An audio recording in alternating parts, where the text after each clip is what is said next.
India गठबंधन के कुछ न्यूज चैनल एंकर्स को बैन करने का निर्णय कहीं भारत को फिर से आपातकाल की तरफ तो नहीं ले जा रहा। लग तो ऐसा ही रहा है। दरअसल कुछ दिनों पहले 26 दलों के इंडिया गठबंधन ने भारत के 14 न्यूज एंकर्स पर बैन लगा दिया है। यानी कि इंडिया गठबंधन का कोई भी दल इन 14 न्यूज चैनल एंकर्स के किसी भी कार्यक्रम में सहभागी नहीं बनेगा। इन एंकर्स के लिस्ट में आज तक न्यूज चैनल के एंकर सुधीर चौधरी का नाम है, रिपब्लिकन टीवी के एंकर अर्बन गोस्वामी का नाम है और डीडी न्यूज के एंकर अशोक श्रीवास्तव का नाम भी शामिल है। भारत के इतिहास में ऐसा दूसरी बार हो रहा है जब किसी गठबंधन ने देश के मीडिया का बहिष्कार किया हो।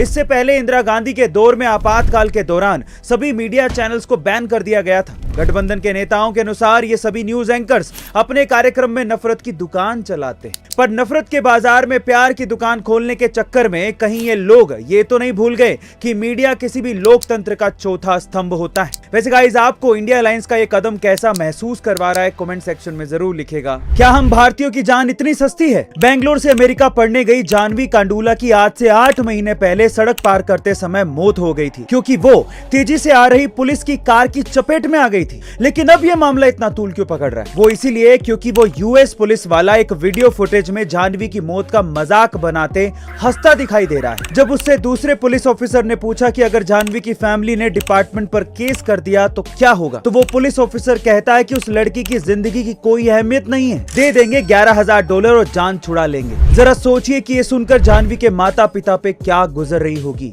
ये बहुत ही शर्मनाक है। हर एक भारतीय को इसकी कड़ी से कड़ी निंदा करनी चाहिए क्योंकि गाइस, आज हम साथ देंगे तो भारत के बाहर पढ़ रहे हमारे बच्चों का कोई मजाक नहीं बना पाएगा। तो चलो जानवी के लिए आवाज उठाते हैं। जब 1965 में पाकिस्तान ने भारत के खिलाफ जंग शुरू कर दी तो तब के प्रधानमंत्री श्री लाल बहादुर शास्त्री जी ने सेना के हाथ खोलते हुए कहा कि तुम ईंट का जवाब पत्थर से दो। लेकिन इस बात से नाराज होकर अमेरिका ने भारत को धमकी देना शुरू कर दिया और कहा कि अगर भारत ने जंग बंद नहीं की तो अमेरिका से आने वाला गेहूं भारत को नहीं दिया जाएगा, वो बंद कर दिया जाएगा। इस बात से लाल बहादुर शास्त्री जी ने सबसे पहले अपने रसोइये को कहा कि तुम अब से सिर्फ एक ही वक्त का खाना बनाओगे और उसके बाद देशवासियों से अपील की कि वो अब एक ही वक्त का खाना खाएं क्योंकि हम लोग एक वक्त का खाना खा लेंगे लेकिन यूएस की धमकियों के आगे झुकेंगे नहीं। हरित क्रांति उसके बाद उन्होंने देश में शुरू की। जय जवान जय किसान का नारा देने वाले इस भारत के सपूत लाल बहादुर शास्त्री जी को मेरा सलाम। आपके प्यार की हद कितनी है? आंसर देने से पहले कहानी जरूर सुन लेना। यह बात 1970 की, जब स्वीडन से एक टूरिस्ट से एक इंडियन आर्टिस्ट को पहली नजर में प्यार हो गया। उसके बाद वो एक दूसरे को डेट करने लगे और फिर शादी हो गई। लेकिन कुछ कारणों की वजह से उस लड़की को वापस अपने देश लौटना पड़ा। लेकिन उस लड़के ने कहा था कि हम लोग एक दिन फिर से मिलेंगे।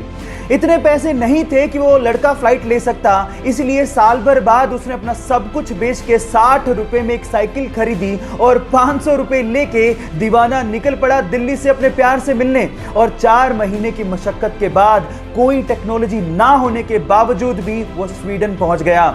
इतना शिद्दत वाला प्यार देखकर लड़की के माँ बाप ने लड़के और लड़की की फिर से स्वीडन में शादी करवा दी। है ना जुनूनी बात? आपके प्यार में कितना जुनून है चैट सेक्शन में लिखने मत भूलिएगा।